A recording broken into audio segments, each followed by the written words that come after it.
Hey guys, this is a quick video to show you how you can disable the ASBL on the Samsung S95B and potentially other similar monitors as well without having to buy a service remote. So before I tell you how, I'm just going to give a disclaimer. I don't know how that's going to affect your warranty. It could potentially null it, I don't know. For me, it doesn't matter because I have no choice. This TV gets so dark so quickly when there's a static image that it's just completely unusable as a monitor. So even if I'm risking potentially voiding the warranty or even damaging the TV, I don't see myself having any other choice. I'm just going to show you how to do it, but you're going to have to take full responsibility yourself to what might happen if you take these steps.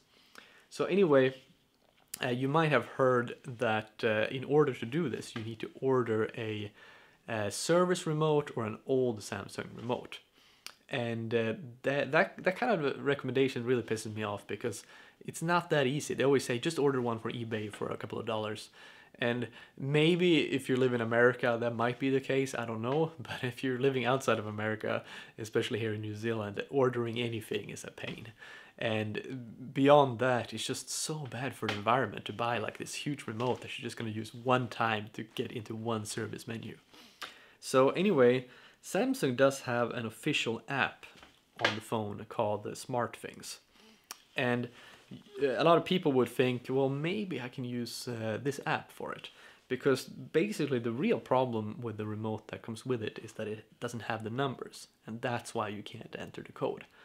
But if you're using the app SmartThings, there are numbers. So you might think, well, can't I just use that app?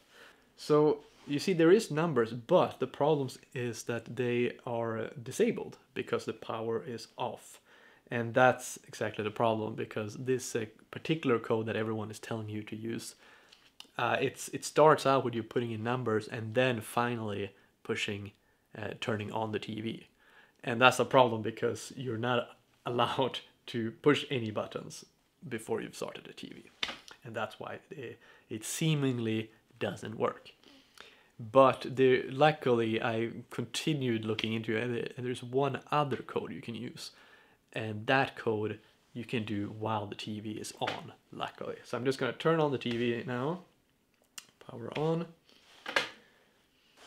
Okay, finally I managed to turn it on. Sometimes it seems the connection is lost between the phone and the TV, so I had to restart it and such. Anyway, now it's connected, and I'll just go from the 4D pad to the 1, 2, 3 to get the numbers. And I'm just gonna press mute 119, okay. And doing that, you might see that there's a blue menu up there. So that's not the service menu just yet. It's actually the hospitality menu. But from this menu, now you can press 1, 2, 3, 4. And that opens up the service menu. So again, be very careful what you do in here.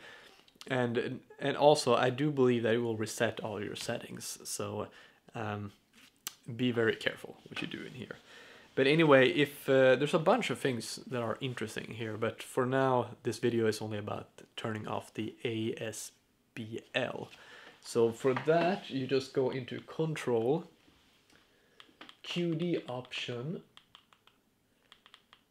Screensaver brightness. So I believe this setting was set to 7 by default, and I turn it down all the way to 0, and that seems to have turned off the ASBL. So you just change that and then go back, and that's it. You didn't have to order anything from eBay.